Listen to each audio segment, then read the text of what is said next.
Ok, dans ce chapitre, nous allons voir la version carnet d'entraînement. Ok, on a vu le schéma de jeu par rapport au rideau 1 défensif dans le mouvement général, sur la phase de perfectionnement. Maintenant, on va voir comment le mettre sous forme de situation d'entraînement. Donc, j'ai choisi donc rideau 1, 5 défenseurs. Ok, je vais le mettre en plein écran. Donc, ma situation de référence, pour moi, 1 plus 3 plus 1 contre 5.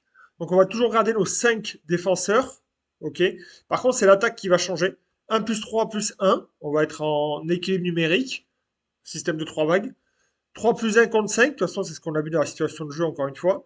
1 plus 3 contre 5 et 1 plus 4 plus 1 contre 5. Avec situation de supériorité numérique. J'ai besoin d'un 9 et ensuite d'indices et de trois soutiens défensifs en avance et des soutiens défensifs intérieurs. Un soutien défensif intérieur.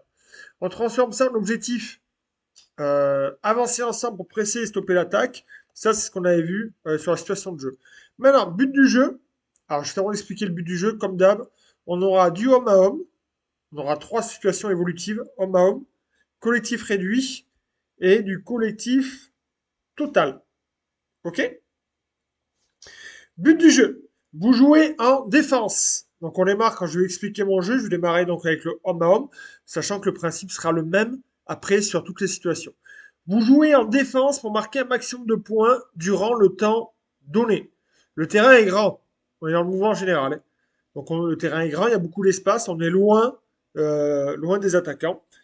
Donc l'attaque et la défense, le terrain est découpé en trois zones, vous permettant, suivant votre pressing défensif, de marquer plus ou moins de points durant le temps de jeu donné. Ok. Donc voilà, on illustre maintenant la situation qui est ici. On place les joueurs. Donc il me faut trois attaquants qui vont se positionner ici dans leur but. Ok. Avec un plus un porteur de balle et un soutien offensif en avance.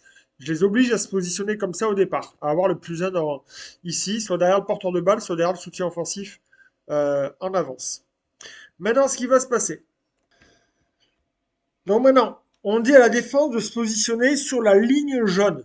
Ils ne peuvent pas aller plus loin que la ligne jaune. Ils doivent aussi se positionner sur la ligne jaune ou dans leur but, ici. Et on leur dit, vous êtes trois.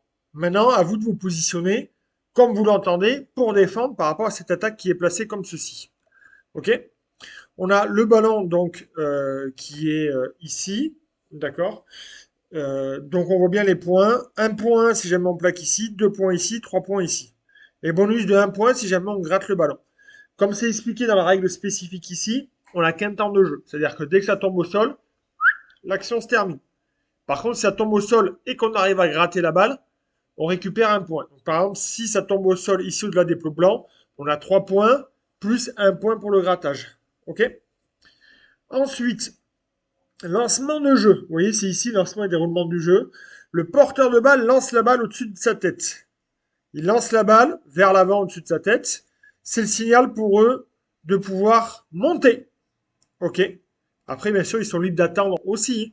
Ça fait partie des comportements aidants, le fait de monter dès que le signal est indiqué. OK. Donc ça, c'est le signal. Et après, ils jouent pour aller marquer un essai et les autres pour défendre. OK. On change les rôles à chaque passage. On change les rôles. Porteur de balle, soutien offensif en avance, SDI, plaqueur, SDA. Ils changent les rôles et on change de côté de passe. OK. C'est-à-dire qu'ils attaquaient de là. Après, ils vont attaquer d'ici. À chaque passage, on change les rôles. OK. Donc voilà par rapport à ça. Ensuite, on bascule sur notre collectif réduit juste ici. Donc collectif réduit, on agrandit le terrain. Donc là, on avait deux couloirs. Donc là, on fusionne pour avoir quatre couloirs. On avait trois joueurs de l'autre côté. Donc là, on va fusionner pour avoir six joueurs ici. OK. Alors, on a nos cinq défenseurs sur la ligne et on aura le 9 en option pour venir couvrir derrière. OK. Et eux, pareil, ils vont avoir le 9 pour lancer le jeu. 2, 4, 5. Donc là, sur le terrain, on a un 5 contre 5 avec les 9 qui pourront venir intervenir dès que le ballon est lancé. OK. Donc là, l'idée, hop, pas comme c'est mis là. Donc je vais modifier. Voilà, donc en fait, ce qu'on va juste faire, c'est qu'on va juste reprendre notre situation de homme à homme avant. Vous savez, là, le 3 contre 3. Vous voyez, la situation d'ici. On la reprend. On leur dit, allez-y, vous remettez en place. Sauf que vous avez un terrain qui s'agrandit, puisqu'on peut aller jusque-là, et on va avoir 2 joueurs en attaque et 2 joueurs en défense qui vont venir rentrer. C'est pour ça que j'ai mis des flèches. Ok. Le lancement de jeu ensuite, il va être le suivant. Je reviens là. L'éduc annonce le nombre d'attaquants. Ok, donc il peut faire un signal là avec ses doigts, 4, 5, 6. Ok. Il indique le nombre d'attaquants. Donc là, ils sont déjà à 3.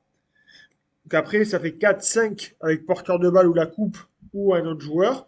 Donc peut-être qu'après avoir de manière peut-être plus simple aussi, vu que là, il y a déjà un 3 contre 3, peut-être à lui d'annoncer s'il fait rentrer un joueur de plus, 2 joueurs de plus. Ok, peut-être qu'il dit un, donc ça veut dire qu'il y en a qu'un qui rentre, ou peut-être qu'il annonce 2, ça veut dire qu'il y en a deux qui rentrent. Ok, peut-être, à voir ça. Donc, il lance la balle en l'air, les attaquants se positionnent. Donc quand je lance la balle en l'air, les attaquants se positionnent. Nous, ce qu'on va conseiller aux attaquants, on va même presque les obliger, c'est qu'ils prennent tout l'espace. Donc eux, ils glissent. Qu'il y en a un là qui vient de se positionner en coupe. Hop. Le porteur de balle, lui là dans le dos, lui là en coupe. Hop. Et qui prend l'espace. Ok. Tac. On va venir les positionner comme ça. Chacun dans un couloir, sachant que lui va être devant pour menace proche, lui menace profonde, menace extérieure, menace intérieure ici. Ok. Eux, ici, forcément, qu'est-ce qu'ils doivent faire? Après, ça, c'est tous les comportements aidants, limitants.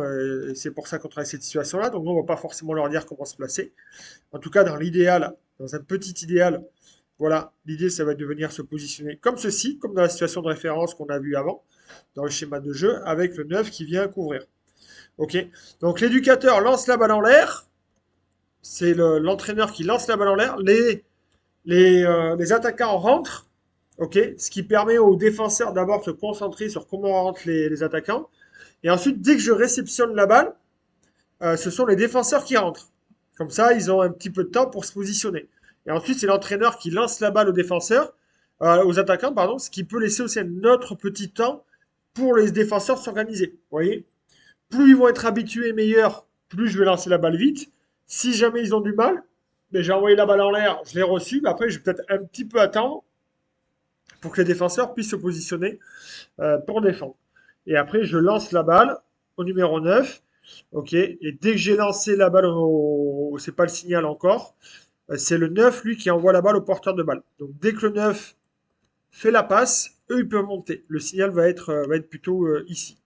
Ok. La balle est lancée ici. Voilà. Mais très important, le lancement de jeu. Je lance la balle en l'air. C'est moi qui gère le lancement de jeu. Et je fais jouer. Comme ça, je peux gérer le tempo et le placement des joueurs. Même principe là sur les points, le système de points, on rajoute juste les essais, puisque là on va jouer sur 2 temps de jeu. Ok, 2 temps de jeu. Comme je vous dis, voilà, varier le nombre d'attaquants, réduire en enlevant le +1 ou le coupe. Ok, voilà, c'est ça qu'on peut faire. On peut réduire en enlevant le +1 ou le joueur en coupe. Je les mets, je les enlève, j'en mets qu'un, j'en mets 2. Voilà, après si on veut faire vraiment un gros surnombre, on rajoute le 9 en premier attaquant et c'est le coach qui envoie la balle directement au 9. Voilà. On peut jouer avec tout ça. Bien sûr, varier aussi le côté de passe. Ok, pour avoir le côté défensif aussi, ça varie. Donc voilà, on va s'amuser avec tout ça. Donc à vous de gérer ça. Et enfin, en dernier lieu, on passe donc sur le collectif total, où là, on va avoir un 9 contre 9. Le choix du 9 contre 9, en fait, c'est qu'on va retrouver notre situation de départ. Donc là, vous avez vu, on va enfin, ça c'est par rapport à l'organisation, mais là, on va attaquer dans un certain sens, ici. Et là, pour gagner de la profondeur sur le terrain, donc on va jouer sur 30 mètres de large, ici, et on va jouer sur 50 mètres de long. Donc on va gagner en profondeur au niveau du terrain. Ok, donc du coup, on va changer de sens. On repositionne tout le monde. Ok, donc les attaquants se positionnent, 1, 2, 3, 4, 5. Cette fois-ci, le 5 contre 5 est déjà positionné sur le terrain. Et là, maintenant, on va rajouter de nouveau 3 attaquants qui, comme là, vont arriver du terrain ici, de l'extérieur du terrain. Ok. Donc le coach, pareil, cette fois-ci, il va pas lancer la balle en l'air, donc c'est pas du tout pareil. Lancement de jeu ici, tac. Oui, il va plutôt ici bouger sur la latéralité. Et il peut lancer le jeu soit sur le plot jaune, le bleu, le rouge ou le blanc. Il lance le jeu où il veut. Ok, ce qui permettra soit à la défense de jouer sous pression, soit au contraire de mettre la pression à l'attaque. Ok, là on va gérer le rapport de force par rapport à l'avancée. Est-ce qu'il est favorable, défavorable ou neutre? Neutre, ben, ils sont déjà placés, je lance direct la balle. Favorable à la défense, ça veut dire que je vais faire reculer l'attaque et je vais vite lancer la balle. Donc comme ça, la défense va être dans l'avancée et l'attaque sur le reculoir. Et à l'inverse, l'attaque peut être dans l'avancée, la défense sur le reculoir, et je lance la balle ici. Dès que j'ai lancé la balle, dès que j'ai lancé la balle au numéro 9, c'est toujours le numéro 9 qui introduit le jeu. Ok, moi je lui fais juste une petite pichenette là. Bah, du coup, après, tout le monde peut jouer. Les attaquants peuvent rentrer, les défenseurs peuvent rentrer, et ça fait un véritable 9 contre 9, avec temps de jeu illimité. Temps de jeu illimité, jusqu'à qu'il y ait un essai ou qu'il y ait une faute, ou qu'on estime qu'il est temps d'arrêter. Voilà un petit peu pour cette situation d'entraînement. Ok, donc on avait un schéma de jeu qu'on a transformé en situation d'entraînement. Mouvement général, rideau 1, 5 def, homme à homme, réduit total.